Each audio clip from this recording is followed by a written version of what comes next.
병자호란 직후의 조선시대, 나라가 큰 혼란에 빠졌을 때 민심이 더욱더 흉흉해지게 된 기이한 사건이 있었습니다. 그 얘기 들었어? 어젯밤에 옆집 돌쇠가 죽었다며? 아유, 끔찍해라. 아니 대체 몇 명째 죽어나가는 거야? 사람들의 잇따른 죽음의 범인으로 지목된 이는 다름 아닌 귀신이었습니다.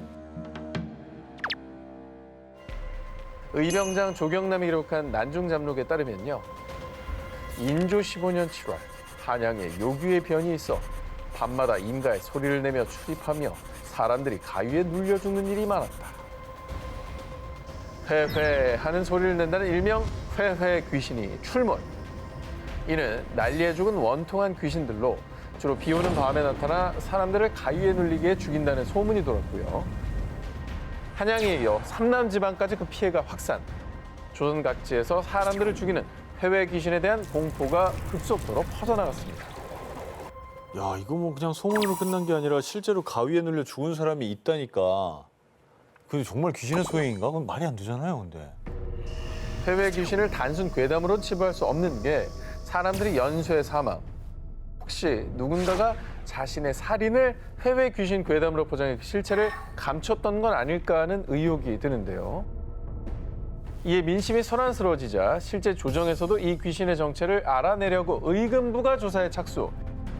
위령제를 지내는 등 조치를 취했지만 사람들의 공포심은 쉽사리 사그라들지 않았고요.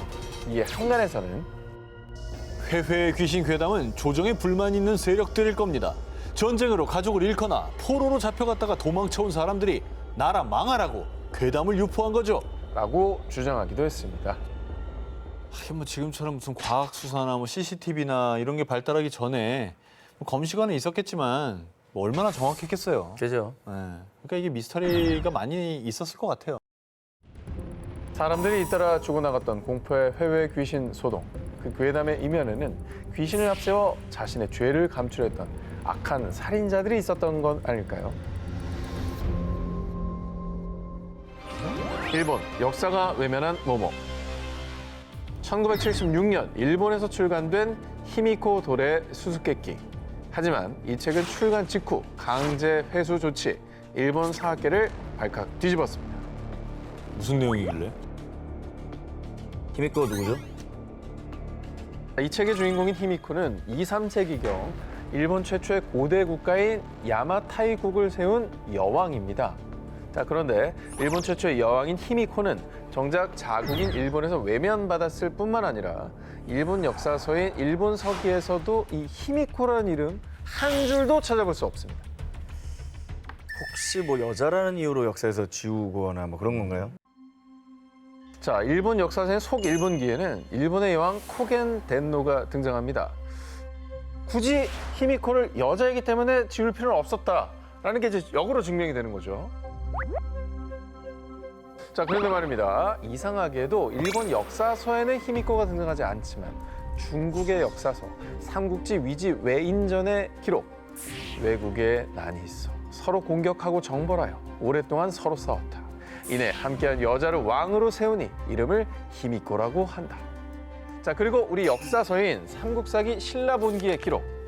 173년 여름 5월에 외의 여왕 히미코가 사신을 파견해 예물을 보냈다.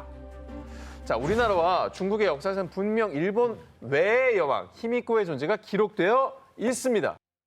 심지어 사신까지 파견했다. 실존 인물이네. 그러네.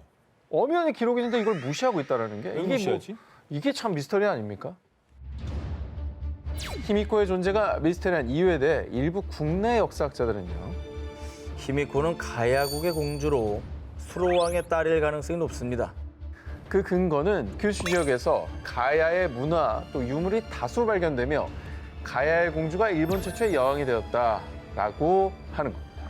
하지만 자신들이 한때 가야를 지배했다는 임나 일본 부서를 주장하는 일본인들이 그 사실을 숨기기 위해서 일본 역사에서 히미코의 존재를 지운 것이라고 추측했는데요. 그러니까 역사학계에서 자신들이 정사라고 미는 어떠한 학설에 반대되는 증거들을 배제하는 거죠. 이건 아니야. 뭔가 잘못 써 있는 걸 거야. 아, 이렇게. 이러는. 맞아요. 그거 하고 있는 거예요. 타국의 역사서에는 존재하지만 정작 자국 역사서에선 사라진 일본 최초의 여왕 힘있고 그녀의 진짜 정체는 무엇일까요? 역사성 미스터리 19 11일 공개합니다. 신라 왕자 김태렴은 누구인가? 통일 신라 시대 일본 규슈 다자이 후에 신라 왕자 김태렴이 700명 규모의 사절단을 이끌고 방문했는데요. 일본의 천황에게 경덕왕의 전원을 대신 전하옵니다.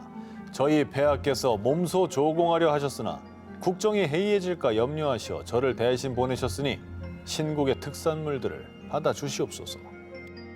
자, 당시 두 나라의 국교는 거의 단절된 상태. 일본은 신라와의 교섭을 위해 눈치만 보고 있던 상황이었는데요. 자, 그런데 신라의 왕자가 먼저 당나라 황제와 동급인 천황이라고 얘기를 하며 대우해 주지를 않나. 게다가 조공까지 준다고 하니 일본 입장에서 완전 땡큐였습니다. 오, 이거 되게 특이한데요? 이런 역사가 있었습니까? 네. 이거 목적이 있었을 것 같아요. 난 조공이라는 용어가 사실 약간 기분 나쁘거든요. 거슬리죠. 일본에 조공한 적은 없잖아요. 그러니까. 당시 왕자 김태렴은 조공을 바치고 남은 물건들을 귀족들에게 판매, 막대한 수익을 얻어 신라로 돌아가는데요. 자, 왕자 김태렴이 신라로 돌아가기 전 재방문과 함께 조공 그리고 외교 문서를 약속했는데요. 하지만 왜 1년이나 지났는데 신라 왕자한테서 소식이 없지? 신라에 사신을 보내보거라. 뭐라? 우리더러 조공을 보내라 했다고. 우린 그런 적 없으니 쏙 물러가라 하거라. 왜냐? 신라 왕자 김태렴은 존재하지 않았기 때문입니다. 이야, 누가 이거 사기쳤네. 일본을 털어먹었네요. 자, 당시 경덕왕에겐 장성한 아들은커녕 아들이 아예 없었습니다. 사실 신라 왕자 김태렴은 우리 역사 기록엔 존재하지 않는 인물. 일본의 역사서 속일본기에만 등장하는 미스터리한 인물인데요. 자, 그렇다면 도대체 무려 700명을 이끌고 일본까지 가서 여왕을 만나 돈을 두둑하게 챙겨온 김태렴. 그는 도대체 누구였을까요? 우리 역사학자들은 왕자를 사칭한 사기꾼일 가능성이 높다고 추측. 당시 지방 호족들의 세력이 득세했던 시기인지라 마음만 먹으면 700명 정도의 인력을 대동할 수 있었기 때문입니다. 그리고 또 다른 가능성은 김태렴이 진골 신분의 귀족 혹은 왕족일 수도 있다라고 추측을 하는데요. 그렇다면 당시 대규모 인력과 조공품들을 마련할 수 있는 권력과 자금을 가졌었던 자, 또 신라 관리에 눌려 피했거나 묵인 아래 바다를 넘어 일본에 간 자, 그리고 스스로 신라 왕자라 칭한 김태렴은 누구일까요? 야, 이거 근데 되게 특이하다. 왜냐면 진짜로 저 시대에 이 700명을 배에 태워서 넘어갈 수 있는 사람은 흔한 사람은 아니었을 거예요. 무조건 눈에 띕니다. 네. 그죠? 진짜 왕자가 아니라면 왕자 사칭이잖아요. 목이 달아나지.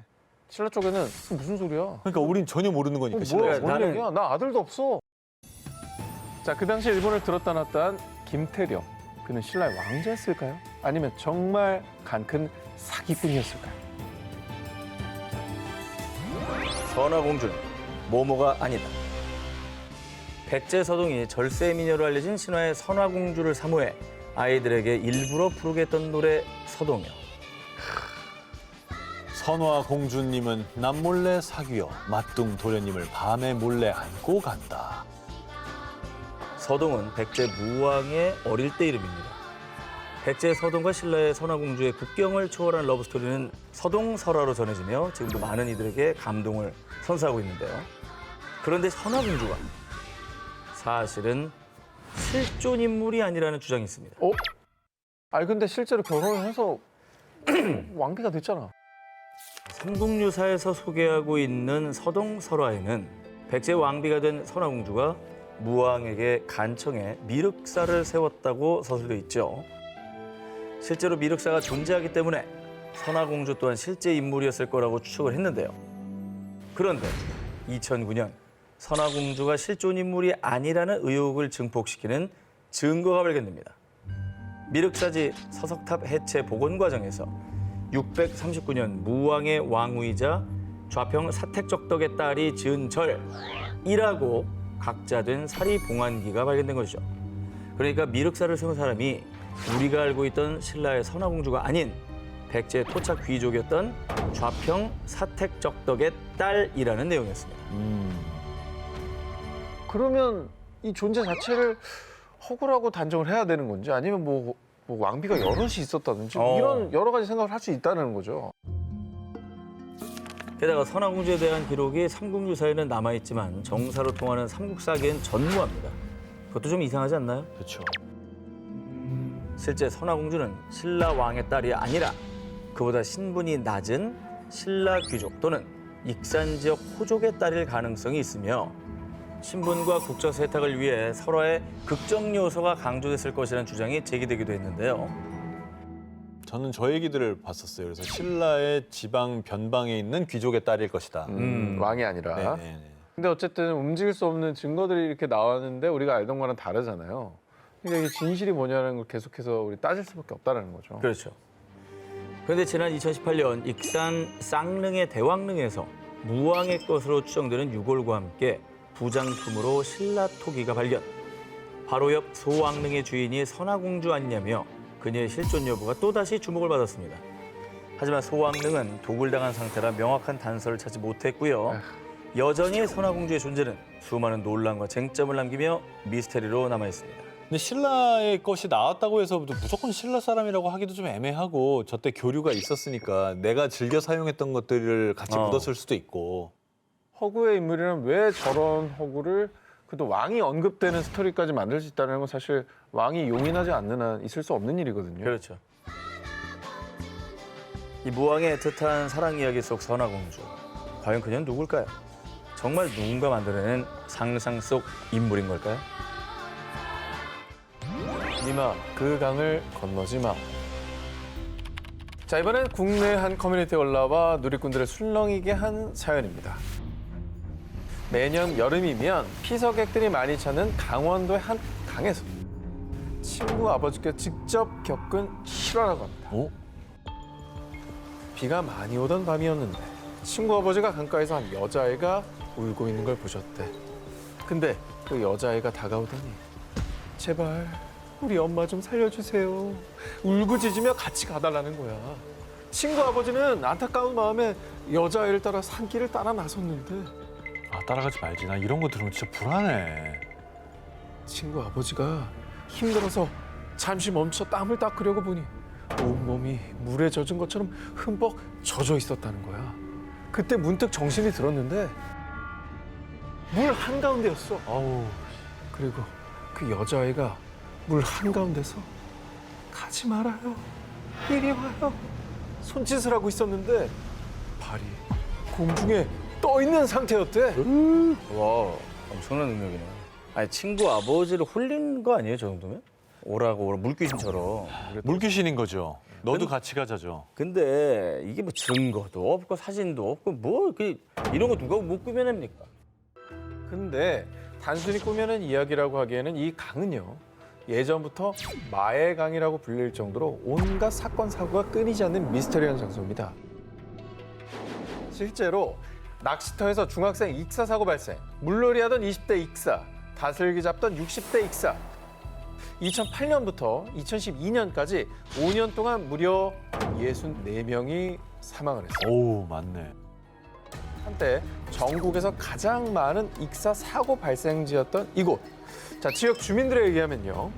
물귀신 때문에 익사 사고들이 발생한 거라고 주장. 이후 이 강은 우리나라에서 아주 유명한 괴담 속 단골 장소가 됐고요. 벗어날 수 없는 죽음의 공포에 지역 주민들이 물귀신의 혼을 달래기 위해 굿까지 했다고 합니다. 저건 해야 됩니다. 붙었다면 찐이다. 네. 이건 진짜 많은 일들이 있었다는 얘기예요. 그렇지. 근데 사망 사고 숫자를 보세요. 뭔 강인데? 그러게? 강. 그거 얘기하면 어떡합니까? 아니, 아 유령이야 뭐야 나. 너 악귀시였지. 발음을 너무 똑바로 X로 하니까. 나 아무 말도 안 했다. 자, 전문가들은 문제 그 강이 다른 강에 비해 유속이 빠르고 강속 지형이 고르지 않아 진흙 구덩이에 빠질 위험이 높다라는 의견도 내놓았는데요. 자, 매년 사고가 반복되자 해당 지역 군청, 소방서, 해경이 합심해서 사고 예방에 총력을 기울인 결과 익사 사고가 비교적 감소했지만 여전히 이곳에서 종종 사고가 발생하고 있는데요. 그 강 자체가 조금 주의하지 않으면 위험할 수 있는 강이네요. 반갑다. 한때 전국을 공포에 떨게 했던 물귀신 괴담. 대체 그 물귀신은 어떤 한이 맺힌 걸까요? 그리고 우리에게 무슨 얘기를 하고 싶었던 걸까요?